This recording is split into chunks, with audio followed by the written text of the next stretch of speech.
Si ponen la siguiente transparencia, por favor, que dice enviados. Como ustedes saben, los que estuvieron aquí con nosotros la semana pasada, hemos comenzado nuestra nueva serie en el libro de los Hechos. Y es una serie muy importante para la iglesia. Es muy importante para nuestra iglesia. Creemos que estamos en un punto en nuestra iglesia en el cual necesitamos movernos hacia enfrente, necesitamos seguir adelante con la comisión que nos ha dado el Señor. Y creemos que al estudiar el libro de los Hechos podremos, si acaso hubiéramos perdido nuestro camino, encontrarlo de nuevo. Por eso que la serie se titula Enviados, porque sabemos que la razón principal de la iglesia al Señor Jesucristo establecerla antes de irse fue precisamente para enviarlos a ir al mundo a predicar el evangelio a toda criatura. Y tenemos la brújula a propósito, porque la brújula es la que nos ayuda a reconocer la dirección en la que vamos. Si la dirección en la que vamos es la correcta, entonces tenemos la seguridad de que vamos a llegar a nuestro destino. Pero si la brújula nos dice que estamos yendo en una dirección equivocada, entonces si queremos llegar a nuestro destino tenemos que corregir la dirección en la que vamos. La iglesia a veces pierde su camino, lo podemos ver en muchas iglesias en nuestros tiempos, ¿no es cierto? Pierden su camino, pastores muy famosos pierden su camino, gente que el Señor ha investido con gran poder y talento pierde su camino, de repente empieza a buscar en las filosofías del mundo, de repente empieza a buscar en las riquezas del mundo lo que solamente Dios puede en realidad satisfacer en su alma y se pierde. El Señor nos ha dejado su palabra para que sea nuestra brújula, para que al verla nosotros nos demos cuenta de qué dirección llevamos y saber si tenemos que corregir el curso. Y esta es nuestra intención con nuestro estudio en Hechos y el título de enviados. Sabemos que hemos sido enviados por Dios, tenemos ya esa comisión y misión, y por eso le dijimos a la escuela que si nos podía poner algo así como misión, ¿verdad? La misión espacial que está ahí.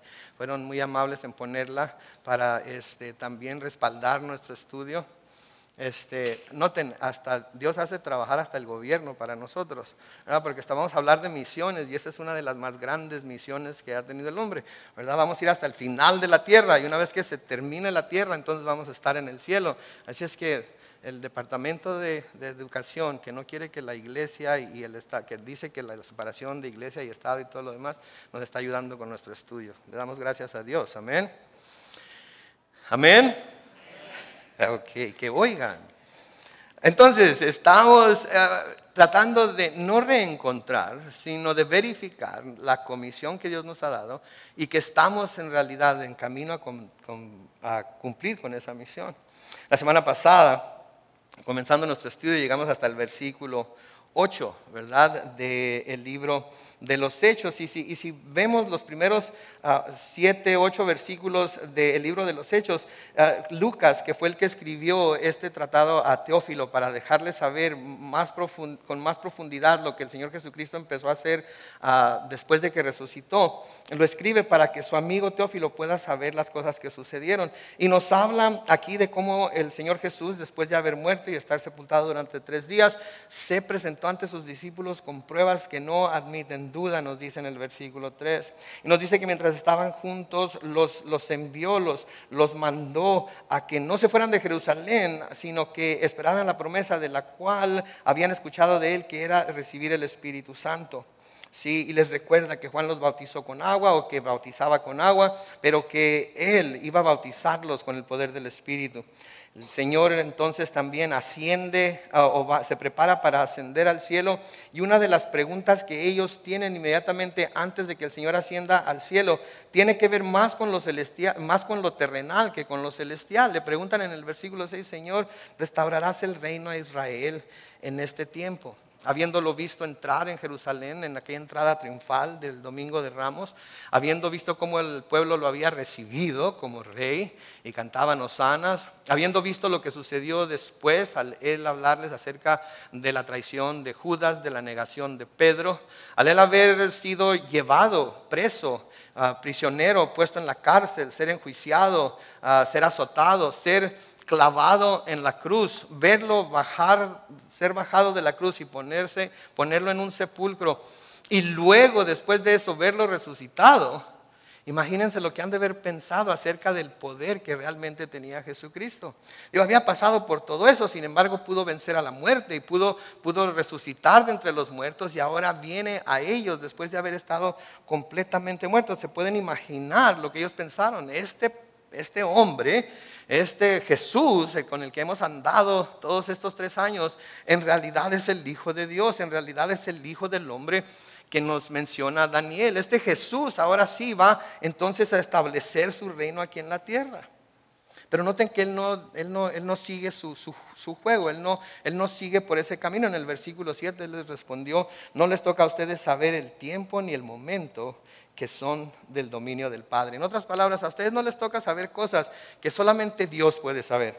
A ustedes no les toca saber cosas que Dios tiene en su mano y que Él va a revelar cuando Él quiera revelar. Y quiero decirle algo, lo mencioné superficialmente aquí la semana pasada, pero quiero mencionarle algo, que hay cosas que Dios no ha querido revelarnos porque sabe que no las vamos a poder comprender y no nos las revela por nuestro bien. ¿Qué haría usted si Dios le revelara que esa persona por la que está orando no va a ser salva? ¿Qué haría usted? Que le dijera con toda certeza: ¿sabes qué? Deja de orar por él o ella porque no va a entrar al cielo. Ya está decidido. ¿Te imaginas lo que su corazón sentiría? Yo ya lo he visto, le diría el Señor. Yo ya lo he visto, ya he visto lo que va a hacer, ya he visto cómo va a vivir, ya he visto cómo va a responder o no responder al ofrecimiento de salvación que yo estoy haciendo. Así es que ya ni ores por él o ella. Ya, déjalo. ¿Qué sentiría usted? ¿Qué sentiría usted o qué pensaría si el Señor viniera y le revelara que la semana que entra va a perder su trabajo, va a perder su casa, va a perder sus carros, va a perder su salud y va a quedar como Job? ¿Qué pensaría usted? Hay cosas que Dios no nos quiere revelar, y unas cosas de las que Dios no nos quiso revelar fue cuando Él iba a venir a establecer, cuando Jesús iba a venir a establecer su reino, ¿sí? Porque Él quiere que siempre estemos preparados para recibirlo. Lo que estamos pasando ahorita es una prueba para nosotros mismos, para que nos dejemos, para que podamos saber en dónde nos encontramos en realidad en cuanto a nuestro caminar con el Señor y podamos de nuevo hacer los ajustes necesarios para poder andar bien con Él. En el libro de Deuteronomio, en Deuteronomio capítulo 29 y el versículo 29 dice: las cosas secretas pertenecen al Señor nuestro Dios, pero las reveladas son para nosotros y para nuestros hijos para siempre. Noten la razón por la que se nos han revelado: para que cumplamos todas las palabras de esta ley. Las cosas que se nos han revelado porque Dios quiere, pide de nosotros que las cumplamos. No nos las ha revelado simplemente para que sean conocimiento en nuestra mente o las guardemos en nuestro corazón. Quiere que las pongamos por obra. Se me hace que fue Mark Twain el que dijo: a mí no me preocupa tanto las cosas que no entiendo de la Biblia, lo que me preocupa son las cosas que sí entiendo. Y ¿saben qué? Nosotros entendemos muchísimo más de la Biblia de lo que han entendido los que han venido antes de nosotros. Y al que mucho le es dado, ¿qué dice la palabra? Mucho se le requiere también.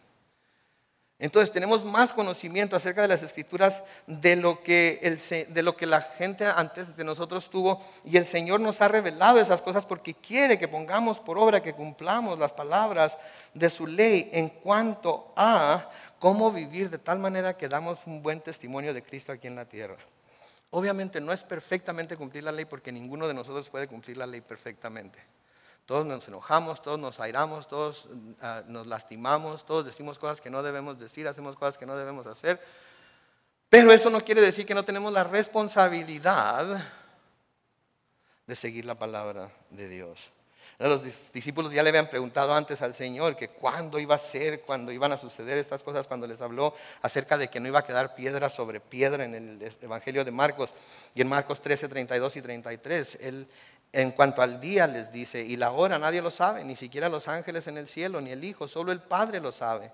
Pero ustedes presten atención y noten, y manténganse atentos porque no saben cuándo llegará el momento.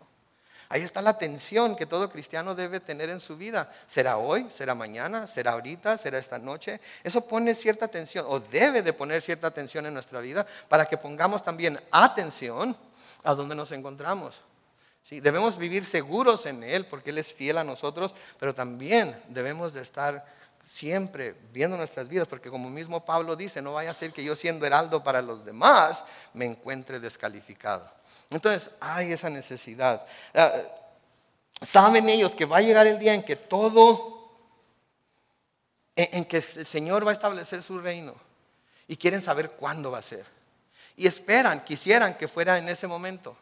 ¿Sí? Porque así somos nosotros también, ¿verdad? Nosotros lo que queremos de Dios, queremos que se cumpla en ese momento. Pero a veces no sucede así. La mayoría de las veces no sucede así. Y saben que un día vamos a estar en la presencia de Dios y vamos a poder preguntarle por qué no sucedió como nosotros queríamos, en el tiempo que nosotros queríamos. Y lo vamos a entender y vamos a ver que Dios hizo lo que Él tenía que hacer.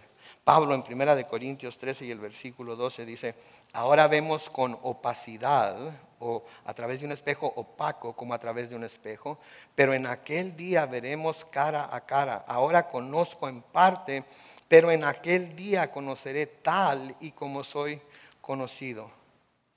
¿Sí? Entonces, por lo tanto, porque eso no les toca a ustedes saberlo, eso está en la potestad o en el poder de Dios. Entonces ustedes escuchen bien lo que tienen que hacer. Versículo 8.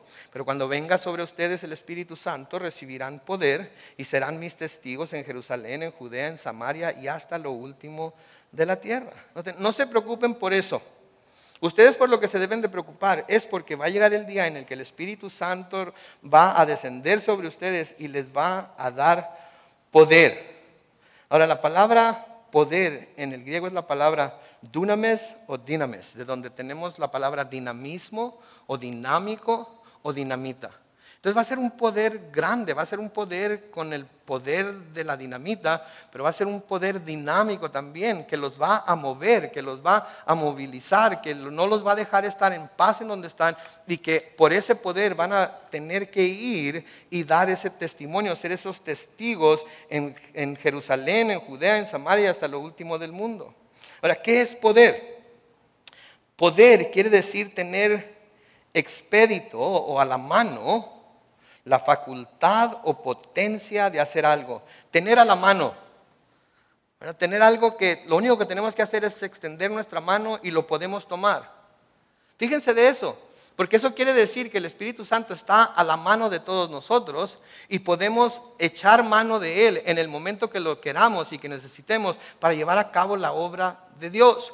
Y cuando nosotros somos llamados a llevar a cabo una obra que Dios nos está pidiendo en cualquier aspecto de nuestra vida y no lo hacemos, no es porque no tengamos a la mano el poder de hacerlo, es porque no extendemos la mano para tomar ese poder y llevarlo a cabo. ¿Se dieron cuenta de lo que acabo de decir? Porque hay mucha gente que dice: oh no, Señor, yo no puedo.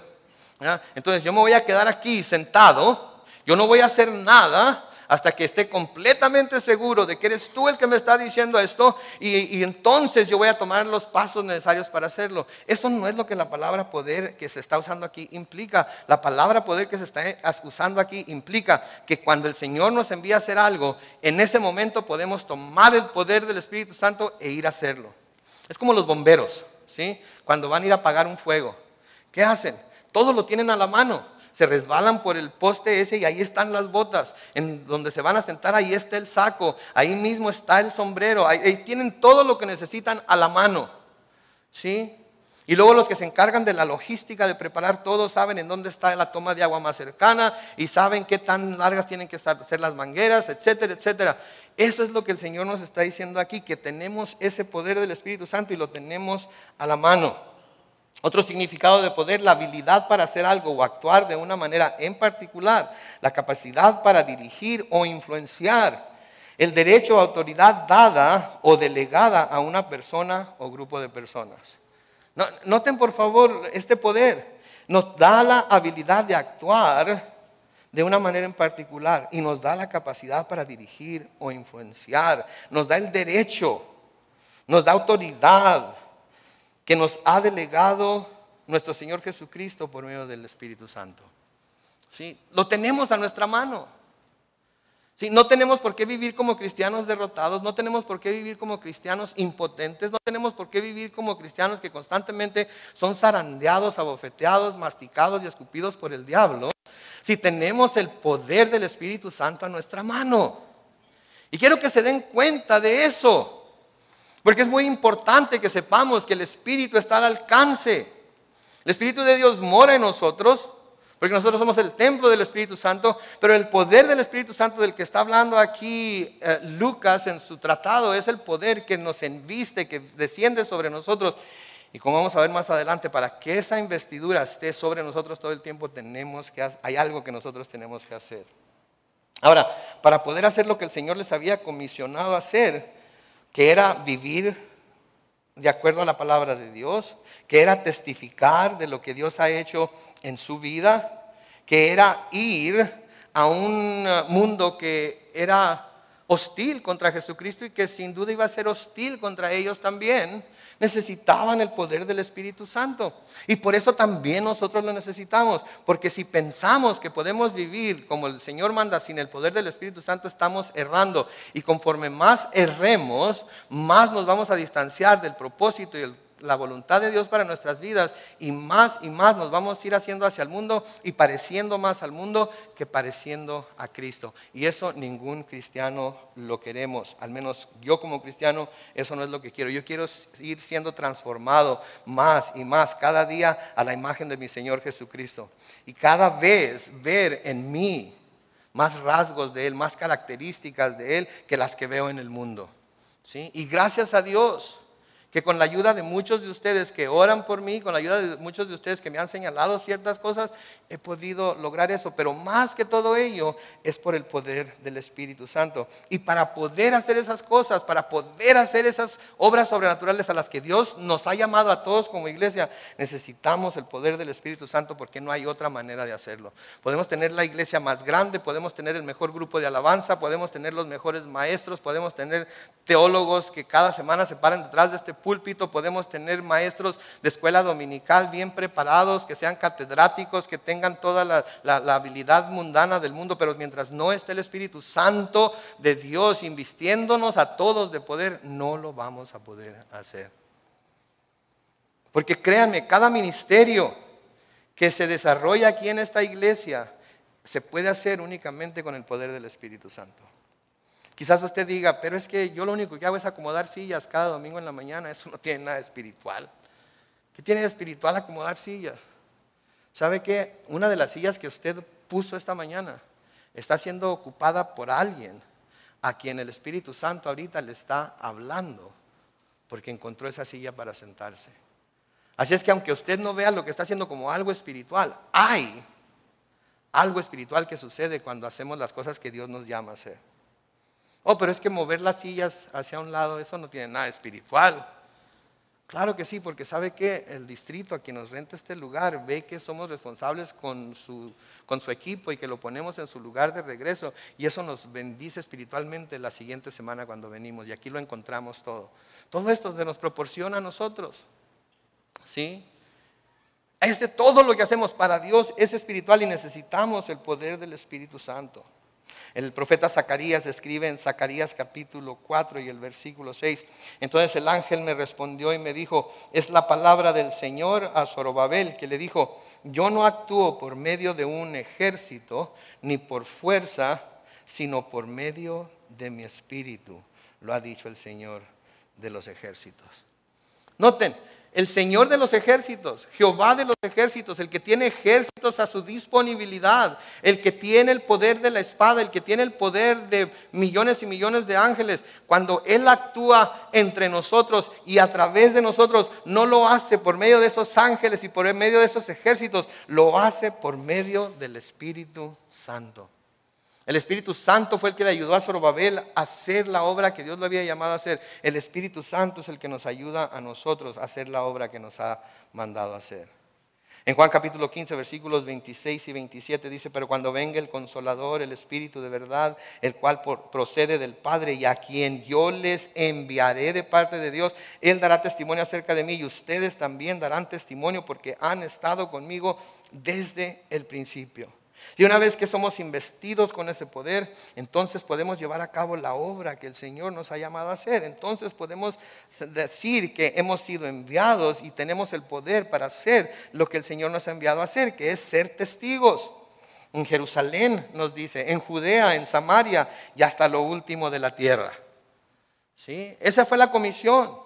Ahora, ¿qué es ser testigo? ¿Verdad? Porque hay testigos, ¿no es cierto? Digo, hay testigos, tenemos los testigos de Jehová que cada semana van y tocan nuestra puerta. Quizás a ustedes no, a mí cada semana van y me tocan la puerta. Y cuando van y me tocan la puerta, yo estoy ahí, con mucho gusto les abro la puerta y platico con ellos. No me escondo, así es que usted tampoco se esconda. Abra la puerta y hábleles de lo que Dios ha hecho por ustedes. No tienen que entrar en argumentos teológicos y si Jehová es el nombre de Dios, o yo soy es el nombre de Dios, o Jesús es el nombre de Dios. Usted sabe cuál es el nombre de Dios. Pero abra la puerta y cuando empiecen a hablarle de su teología, diga, ¿sabes qué? Déjame decirte lo que Dios hizo por mí esta semana. Y verá lo que sucede. No le cierre la puerta. Abre la puerta y cuando empiecen a hablar le digan, déjame contarte lo que el Señor hizo por mí esta semana. Eso es lo que es un testimonio. Entonces vamos a ser testigos. Palabra testigo quiere decir persona que da testimonio de algo o lo atestigua, quiere decir que lo ve. Persona que presencia o adquiere directo y verdadero conocimiento de algo. Directo y verdadero es las palabras que a mí me interesan aquí.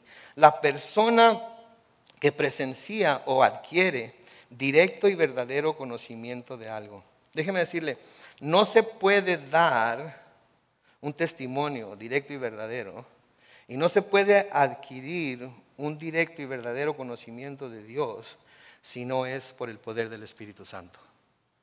Para que usted pueda dar un testimonio directo y verdadero, usted tiene que conocer, tiene que tener conocimiento. Tiene que tener conocimiento de Dios, tiene que tener conocimiento de quién es Dios, tiene que tener conocimiento de cómo obra Dios en la vida de los seres humanos. Usted tiene ese conocimiento porque no importa qué tanto tiempo haya estado caminando con Dios, usted ha visto lo que Dios ha hecho en su vida, lo que ha transformado en su vida, lo que ha fortalecido en su vida, lo que ha quitado de su vida. Entonces usted tiene un conocimiento directo y verdadero y eso es lo que usted tiene que testificar y eso es lo que el Espíritu Santo nos da y por eso el Señor nos lo ha dado de tal manera que lo tenemos a la mano para hacer uso de Él en cuanto lo necesitemos. Porque solamente así podremos ser testigos eficaces que podamos dar un testimonio eficaz al mundo. ¿Sí? Que podamos dar un testimonio eficaz al mundo. Y a veces creemos que dar testimonio es prepararnos teológicamente, es conocer todo acerca de la apologética, es tener versículos y capítulos y libros memorizados y es poder citar este y aquel versículo y cuando ellos me digan esto yo les voy a decir, ¿saben qué? Eso no es ser testigo. Eso no es ser testigo. Los abogados cuando buscan testigos que puedan testificar, hablar de lo que se está tratando de determinar, buscan gente que tenga conocimiento de ese hecho. Si quieren un físico, matemático, un doctor, un científico que les explique el por qué y cómo y la inercia y la velocidad y la dirección y todas esas cosas, van a contratar o van a hablar con alguien que tenga esa experiencia. El testigo que va a hablar de las cosas que Dios hace va a tener experiencia con las cosas que Dios hace. Y el testigo que tiene esa experiencia es un testigo eficaz.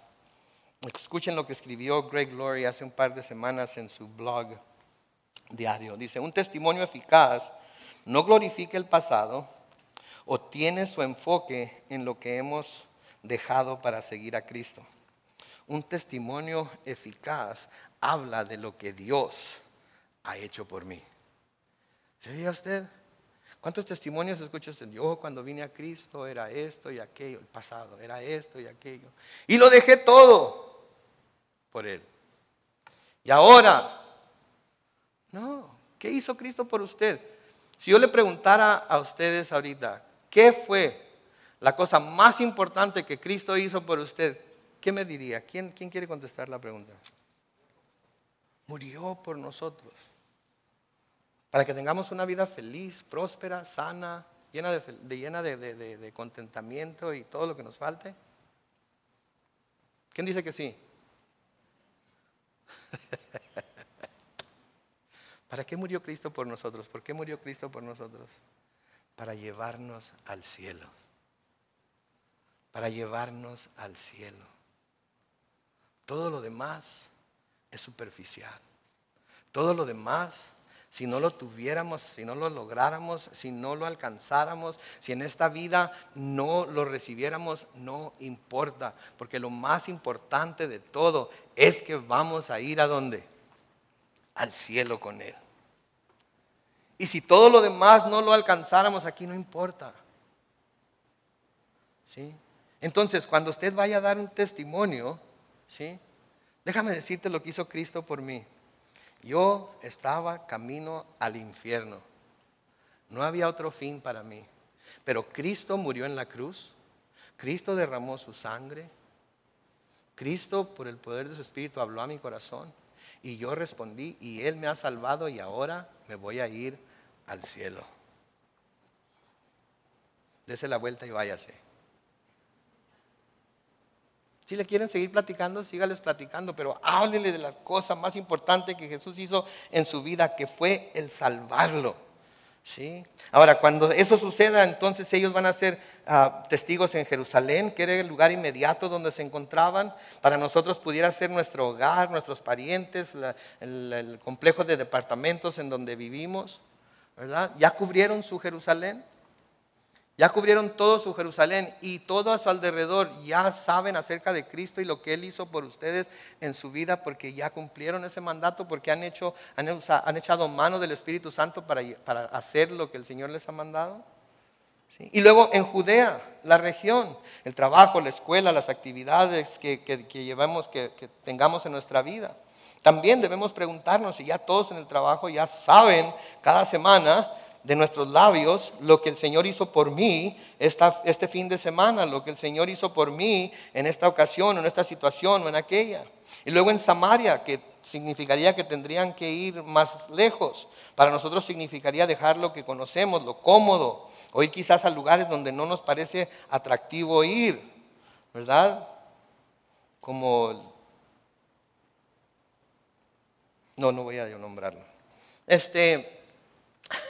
Iba a decir un lugar de aquí de alrededor, pero a lo mejor alguno de ustedes vive cerca de ahí y luego me van a apedrear. Mejor no. Voy a decir Mexicali porque yo soy de Mexicali. A lo mejor tienen que ir a Mexicali a predicar el Evangelio en julio, ¿verdad? Pero van a ir, ¿sí? Pero vamos a necesitar que el Espíritu Santo venga sobre nosotros para hacerlo. Y lo que tenemos que recordar es que para que esto suceda, solo lo tenemos que pedir a Dios. Solo tenemos que pedir a Dios. Así de fácil es. Sí, de nuevo, acuérdense, es un poder que está a la mano, al alcance. Sí, el Señor Jesucristo en Lucas 11, los versículos 11 al 13, dice: ¿qué padre de vosotros, si su hijo le pide pan, le dará una piedra? O si pescado, en lugar de pescado, le dará una serpiente. Si le pide un huevo, le dará un escorpión. Pues si ustedes, siendo malos, saben dar buenas cosas a sus hijos, ¿cuánto más su Padre que está en los cielos le dará el Espíritu Santo? ¿A quiénes? A quienes se lo pidan. A quienes se lo pidan. ¿Cuándo fue la última vez que usted le pidió al Señor el Espíritu Santo para ir a hacer la obra que Él le envió a hacer? ¿Cuándo fue la última vez que se puso de rodillas delante del Señor y dijo: Señor, necesito tu Espíritu Santo hoy, porque hoy le voy a dar testimonio a... Ponga su nombre ahí. Señor, necesito tu Espíritu Santo porque hoy voy a ir con el doctor y mientras esté ahí esperando a que me llamen, quiero hablar con alguien acerca de tu amor. Señor, dame tu Espíritu Santo hoy porque hoy tengo una prueba difícil que pasar y necesito el poder de tu Espíritu Santo para testificar de que tú estás conmigo y no importa qué tan difícil la prueba, tú vas a estar conmigo, tu Espíritu va a estar conmigo. Recuerde, ¿cuándo fue la última vez?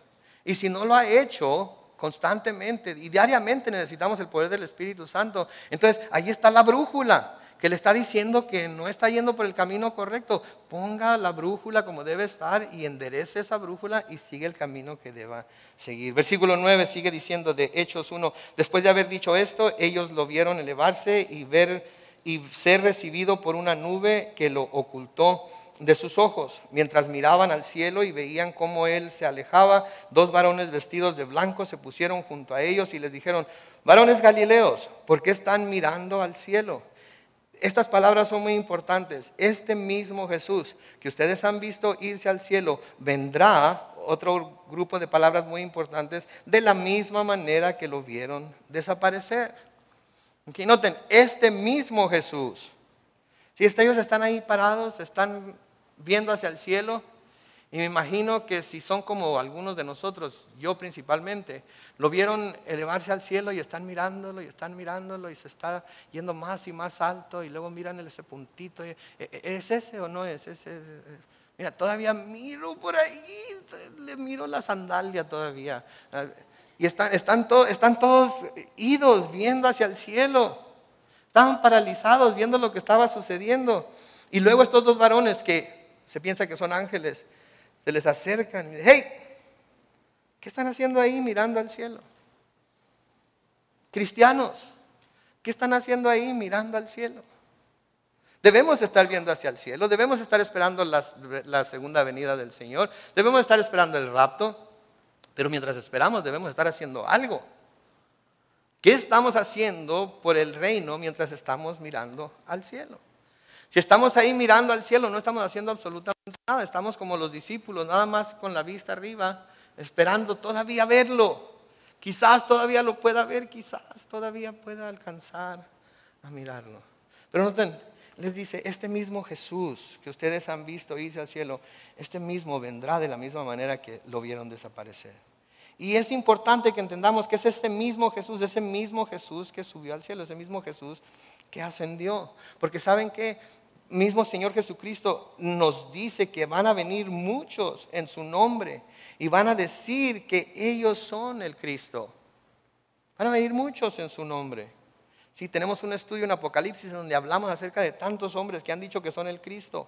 Búsquenlo en YouTube o en nuestra página web y lo pueden escuchar. Pero en Marcos capítulo 13, los versículos 5 y 6, el Señor Jesucristo, lo acabamos de estudiar hace algunas semanas, les respondió, cuídense de que nadie los engañe, porque muchos vendrán en mi nombre y dirán, yo soy el Cristo, y a muchos los engañarán. Entonces debemos tener cuidado, porque si alguien viene y nos dice, oh, Cristo ha vuelto, y lo puedes ver en este lugar o en aquel lugar, podemos saber con seguridad de que no es cierto, porque Jesús volverá de la misma manera y al mismo lugar de donde partió. Y todos lo van a ver, como nos dice Apocalipsis 1:7, que todo mundo lo va a ver. No va a ser en secreto. El mismo Señor Jesucristo nos dijo que su segunda venida sería como el relámpago que se ve en el oriente y se ve hasta el occidente. Entonces todos lo van a ver. Entonces si alguien nos dice aquí está o allá está, no debemos creerle porque debe ser ese mismo. Y luego noten que dice que así como lo han visto irse, física y visiblemente, así también va a volver. Y nos dice que va a volver en las nubes.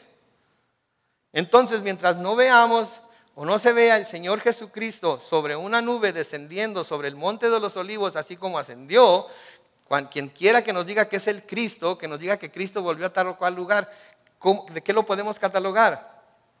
De mentiroso. De mentiroso. Sin embargo, hay tanta gente que se va detrás de supuestos Cristos. Hay tanta gente que sigue a supuestos Cristos, que se dicen ser el Cristo, la reencarnación de Cristo, o el nuevo Cristo, como se quieran llamar. Sí, pero nos dice muy claramente quién, nos dice muy claramente dónde y nos dice muy claramente cómo. Mateo 26:64 se nos dice, Jesús le respondió, tú lo has dicho. Además les digo que desde ahora verán al Hijo del Hombre sentado a la diestra del Poderoso, hablando de Dios, y venir en las nubes del cielo. Fue lo que le dijo a los sacerdotes cuando lo estaban enjuiciando. En Lucas capítulo 21 y el versículo 27 dice, entonces verán al Hijo del Hombre venir en una nube con poder y gran gloria. Sí, entonces es muy claro, cuando venga Jesús por segunda vez, ¿cómo va a venir? En una nube, ¿sí? Y todo mundo lo va a ver, según Apocalipsis 1:7, ¿sí? Y va a ser como un relámpago, que se ve en un lado de la tierra y se va a ver hasta el otro, ¿ok? Entonces si alguien nos dice, hey, Cristo ya vino, está en Machu Picchu, ¿sí?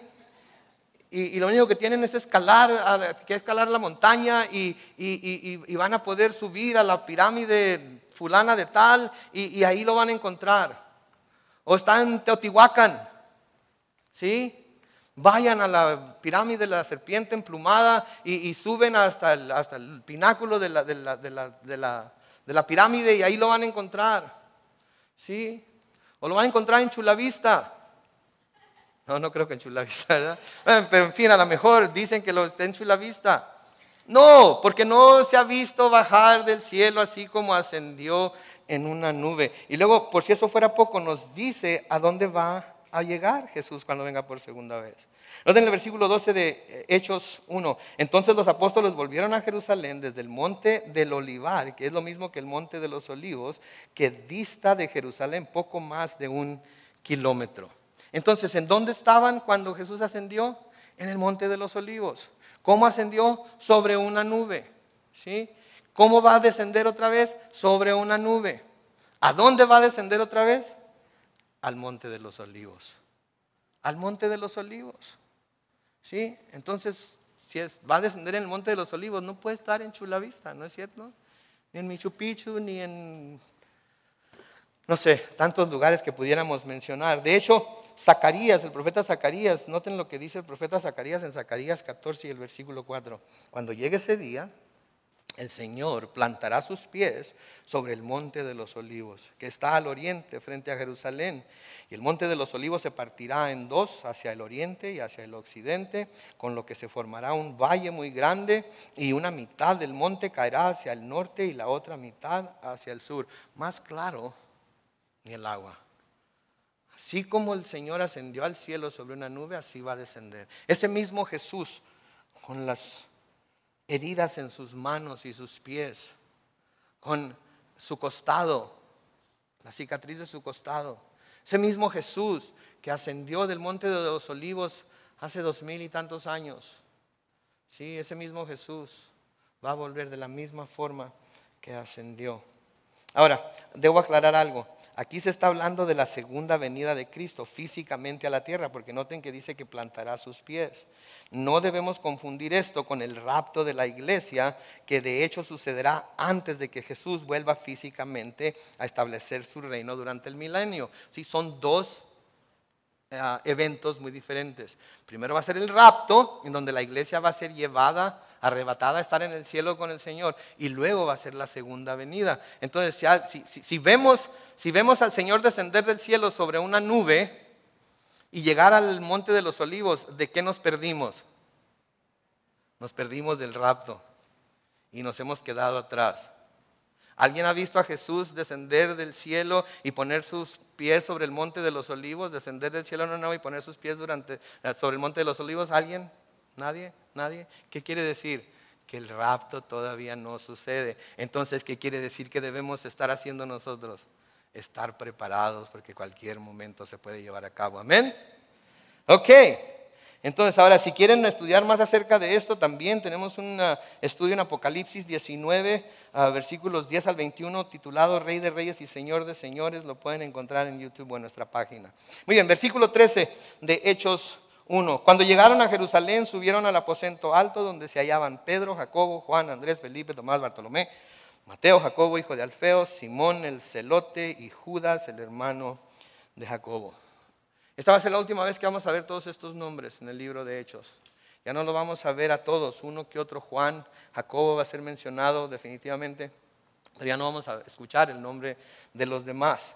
No quiere decir que no hayan hecho nada importante. Estoy seguro que una vez que lleguemos al cielo, el Señor nos va a mostrar y vamos a poder platicar con ellos quizás y preguntarles qué fue ¿y tú qué hiciste?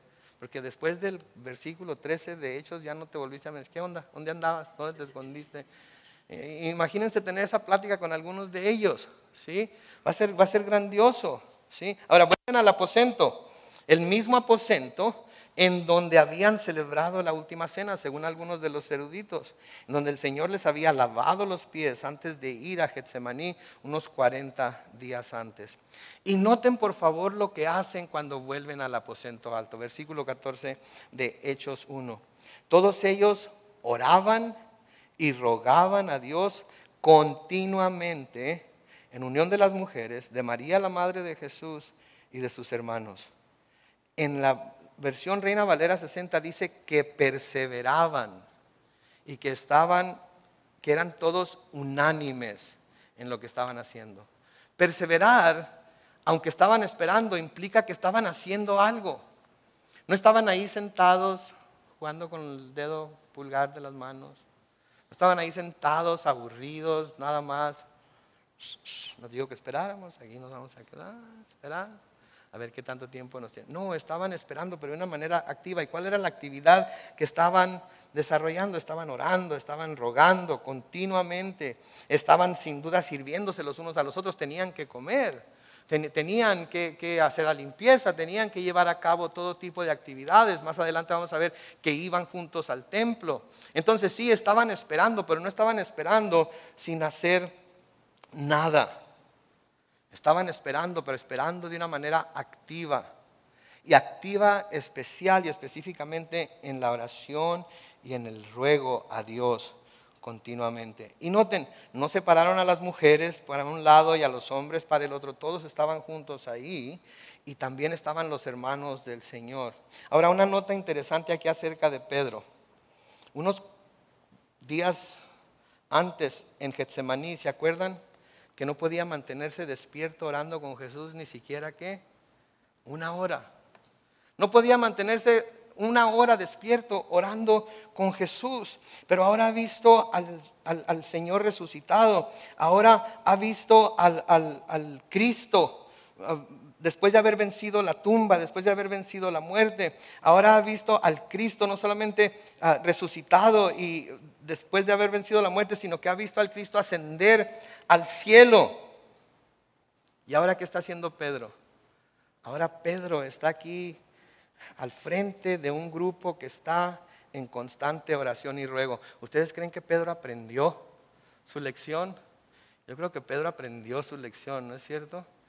¿Qué les dijo en el huerto de Getsemaní? Oren para que no vayan a caer en tentación. ¿Y qué sucedió con Pedro? Negó al Señor, ¿verdad? Pero ahora que el Señor les dice, vayan y esperen, nadie le tiene que decir a Pedro que se ponga a orar. ¿Qué hace? Hermanos, vénganse, vamos a orar todos. Vamos todos a rogarle al Señor que nos mande ese poder del cual nos habló. Qué gran ejemplo para nosotros como iglesia. ¿Sí? Porque ellos estaban ahí todos juntos, todos unánimes, orando al Señor, rogando al Señor. ¿Saben? Una de las cosas que me ha fascinado más de los martes en la noche cuando tenemos nuestro servicio es que nos reunimos unos 15 minutos antes y nos ponemos a orar todos juntos ahí. Y ha sido de tanta bendición para los que llegamos temprano. Los que no llegan temprano, inténtenlo un día, verán cómo van a ser bendecidos. Y cuando nos reunimos a orar como iglesia, hay poder en el lugar en donde nos reunimos a orar como iglesia. Sí debemos tener una vida de oración rica, dinámica, eficaz, como cristianos individualmente, pero también debemos tener una vida de oración rica, dinámica, poderosa como iglesia. Y tenemos que reunirnos como iglesia, así como ellos, para que también todos nosotros podamos estar constantemente unánimes, rogando, suplicando al Señor que nos invista de ese poder, para que podamos llevar a cabo la obra que Él nos ha mandado hacer. Ahora, la palabra unánimes es una palabra muy interesante. Unánime se dice de las personas que convienen en un mismo parecer, dictamen, voluntad o sentimiento. Sí, de hecho, si separan la palabra unánime, se compone de dos palabras, y ánime, que quiere decir ánima, que es otra palabra que significa alma. ¿Sí? Eran de una misma alma, de un mismo espíritu. Todos estaban buscando lo mismo, todos estaban clamando a Dios por lo mismo. ¿Se acuerdan cuando cantamos ahorita, tengo hambre de ti? Todos estábamos unánimes, diciéndole al Señor que teníamos hambre de Él. Y yo no sé ustedes, pero a mí me dio de sí mismo cuando estaba cantando. Porque todos estábamos juntos buscando ese alimento que nuestra alma necesita, que es su presencia en nuestras vidas. Y eso es lo que se hace como iglesia, eso es lo que se debe hacer como iglesia. ¿Sí? La iglesia no es un club social, la iglesia no es Facebook, ¿sí? La iglesia no es Twitter. La iglesia no es el internet. La iglesia es un lugar en donde todos nos reunimos a buscar el rostro de Dios. Y estaban en constante oración y ruego. Jesús les había hablado de la importancia de la oración. En Lucas 18:1 dice, además Jesús les contó una parábola en cuanto a la necesidad de orar siempre y no desanimarse. ¿Cuántos venimos a la oración y después de 1 o 2 minutos nos desanimamos? Esto está demasiado aburrido. Debí haberme quedado en casa mejor porque estaba en los juegos de básquetbol de campeonato de las universidades ahorita. Ay, esto está demasiado. No, ¿Para qué vine? Nada más son como 3 o 4 personas. Donde 2 o 3 están reunidos en su nombre, ¿qué dice la palabra? Ahí está Él en medio de ellos. Sí, no debe ser una vida cristiana, una vida aburrida la vida cristiana, especialmente cuando estamos clamando a Él para que nos llene de su Espíritu Santo. ¿Saben qué? Yo creo que ellos habían aprendido la lección. Por eso estaban reunidos. Nosotros debemos aprenderla también. Pablo nos dice en Efesios capítulo 6 y el versículo 18, oren en todo tiempo, con toda oración y súplica, noten, en el Espíritu, y manténganse atentos, siempre orando por todos los santos. Noten, ¿sí? Siempre orando por todos los santos. Filipenses 4:6 nos dice, no se preocupen por nada, que sus peticiones sean conocidas delante de Dios en toda oración y ruego con acción de gracias. Y luego noten que estaban con las mujeres. Esto es significante también porque hasta ese momento las mujeres y los hombres no podían tomar parte juntos en los servicios religiosos y mucho menos orar juntos. Recuerden que en el templo había atrio de los varones, atrio de las mujeres, atrio de los gentiles, atrio de los judíos, pero ahora todos son uno en Cristo. Y eso es lo que Pablo nos dice, ¿no es cierto? Que ya no hay esclavo ni libre, hombre o mujer, ¿sí? Bárbaro o griego, todos somos uno en Él. Y luego está ahí sus hermanos también, que también es importante señalarlo, porque si se acuerdan en el capítulo 7 de Juan y el versículo 5 se nos dice que ni siquiera sus hermanos creían en Él. Pero ahora, después de haberlo visto hacer lo que había hecho, y después de haberlo visto resucitado, sus hermanos creen en Él, y ahora no solamente creen en Él, sino que están esperando la promesa que Él les había hecho y que Dios les iba a enviar. ¿Se fijan?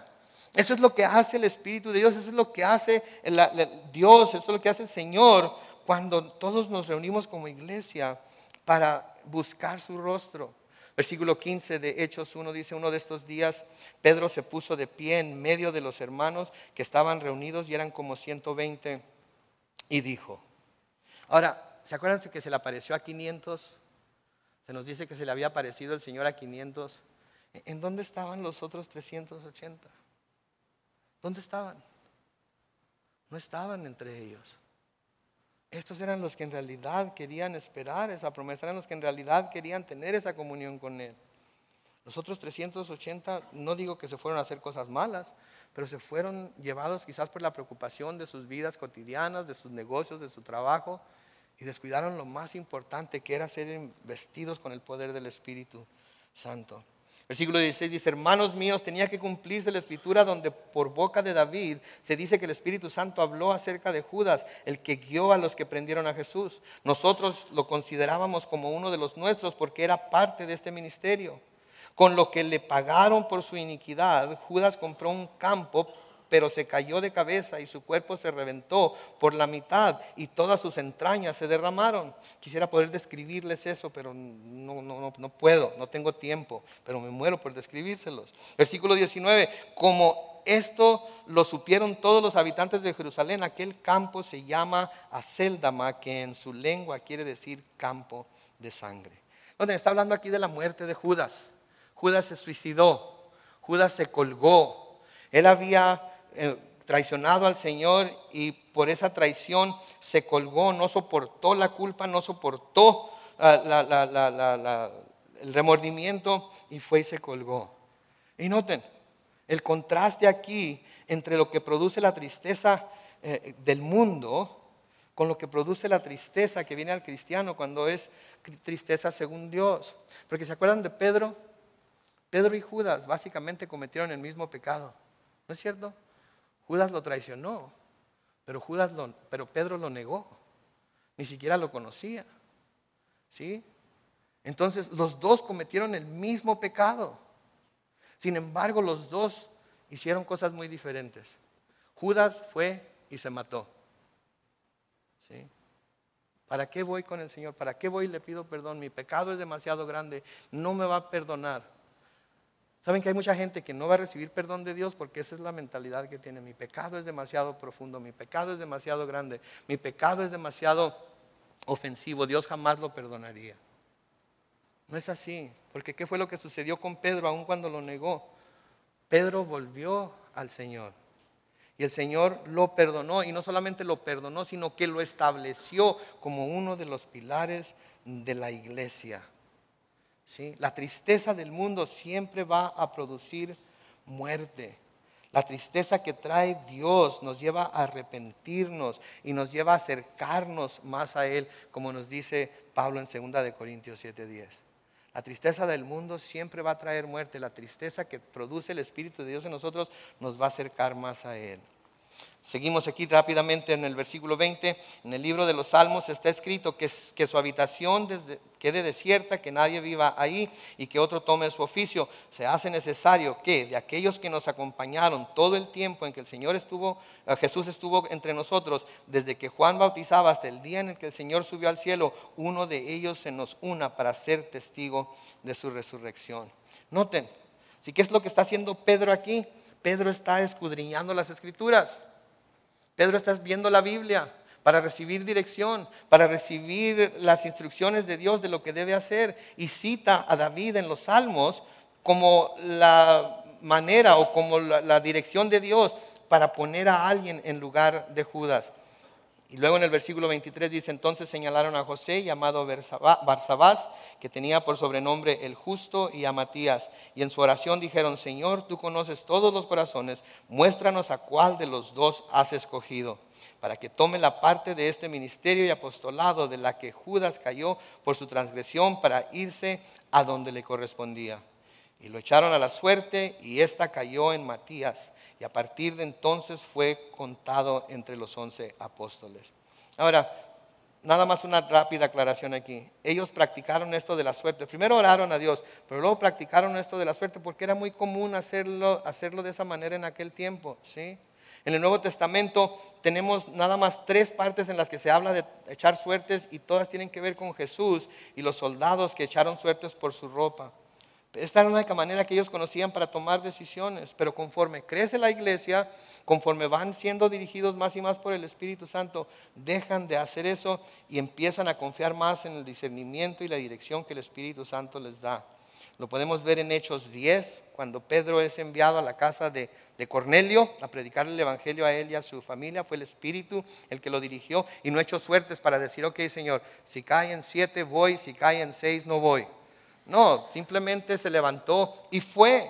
De igual manera, cuando se reunieron en Jerusalén para ver qué era lo que se iba a pedir de los gentiles para poder ser salvos, nos dice en Hechos 15, 28 y 29, al Espíritu Santo y a nosotros nos ha parecido bien no imponerles ninguna otra cosa, sino solo esto que necesitan saber: que deben abstenerse de comer lo que se ha sacrificado a los ídolos, de comer sangre o la carne de animales ahogados y de libertinaje sexual. Harán bien en evitar estas cosas. Entonces, conforme fue creciendo la iglesia, fueron ellos esperando más en el Espíritu Santo, buscando más la dirección de Dios por medio de Él. Y ¿saben qué? Ese debe ser algo que nosotros también vamos aprendiendo conforme crecemos en el Señor, individualmente y como iglesia. Dejamos de buscar los métodos del mundo, dejamos de seguir las instrucciones del mundo y empezamos a buscar al Espíritu Santo. Y que Él sea quien nos dirige, y que Él nos dirija por medio de la palabra de Dios por encima de todas las cosas. Amén.